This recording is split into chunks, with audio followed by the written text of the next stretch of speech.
গাইঘাটায় তৃণমূলের হাতে থাকা সমবায় ছিনিয়ে নিল বিজেপি।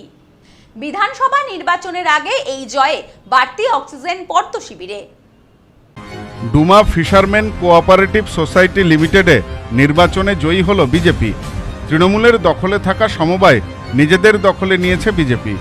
মোট 9টি আসনের সমবায় নির্বাচনে 6-3 আসনে জয়ী হয়েছে বিজেপি। গাইঘাটার শশাডাঙ্গা ও বর্ণবেড়িয়ার পর এবার তৃতীয় সমবায় নির্বাচনে পরাজিত হল শাসক দল তৃণমূল কংগ্রেস। বুধবার ডুমা ফিশারম্যানস কোঅপারেটিভ সোসাইটি লিমিটেডের নির্বাচন হয়। 9টি আসন বিশিষ্ট এই সমবায়ে 8টি আসনে প্রার্থী দিয়েছিল বিজেপি এবং 9টিতেই প্রার্থী দেয় তৃণমূল। বুধবার সবাইপুর আদর্শ বিদ্যাপীঠে নির্বাচন হয়। সেখানে 9টি আসনের মধ্যে 6টি আসনে জয়ী হয় বিজেপি এবং 3টি আসনে জয়ী হয় তৃণমূল।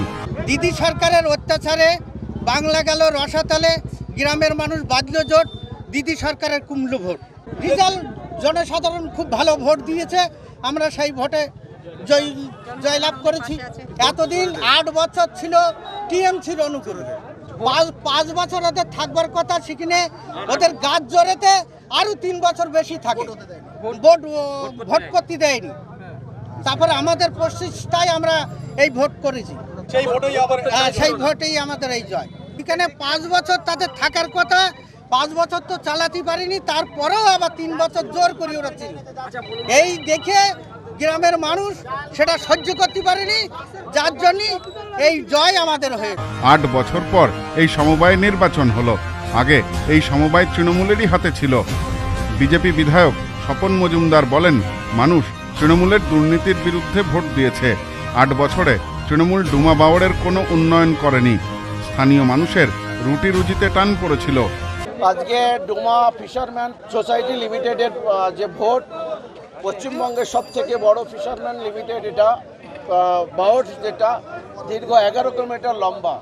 এই এত বড় বাওড় দীর্ঘ 8 বছর তৃণমূল কংগ্রেস ক্ষমতায় থাকার পরেও তারা এই বাওড়ের কোনো শ্রীবৃদ্ধি করতে পারেনি। বাওড়ে শুধু কচুরিপানা আর জল ছাড়ার কিছু নেই। তো সেখানে এখানকার যারা মৎস্যজীবী ভাইরা আছে, সাধারণ মানুষ আছে, তাদের রুজি রোজগারের একটা বিষয় জুড়ে ছিল। তারা সকলে মিলে একসঙ্গে এই ভোটে অংশদান করে এই ভোটে আজকে আমাদের শুরুতে 7-2-এর খবর দিলেও পরবর্তীতে 3 ভোটে একটি প্রার্থীকে হারিয়ে দেওয়া হয়েছে কি জানি না এখনও। আমাদের যারা কাউন্টিং এজেন্ট ছিল তারা বলল প্রথমে 7টা জিতেছি, তারপরে ওরা জোর করে একটাকে বাড়িয়ে বললে না তোমরা 6টা জিতেছো। এটা একটা তৃণমূলের যে অবৈধ কার্যকলাপ, সেটা আর একবার প্রমাণ পেল। আমি ইতিমধ্যে আপনাদের বলেছিলাম আমরা 7টা জিতেছি, কিন্তু এই মুহূর্তে যারা উইনিং সার্টিফিকেট পেয়েছে তারা 6 জনে উইনিং সার্টিফিকেট নিয়ে বেরোতে পেরেছে। সবথেকে গর্বের বিষয় যে প্যানেল সহ আমরা 6টা ক্যান্ডিডেট জিতেছি। আগামী দিনে আমাদের লক্ষ্য এই বাওড়ের সংস্কার, বাওড়ের উন্নয়ন, এখানকার সাধারণ মানুষ যাতে এই বাওড়ের দ্বারা যারা জীবিকা নির্বাহ করে তারা যাতে তাদের সঠিকভাবে পরিচালনা করে তাদের পরিবারকে নিয়ে বাঁচতে পারে, সেই ব্যবস্থা আমরা করব।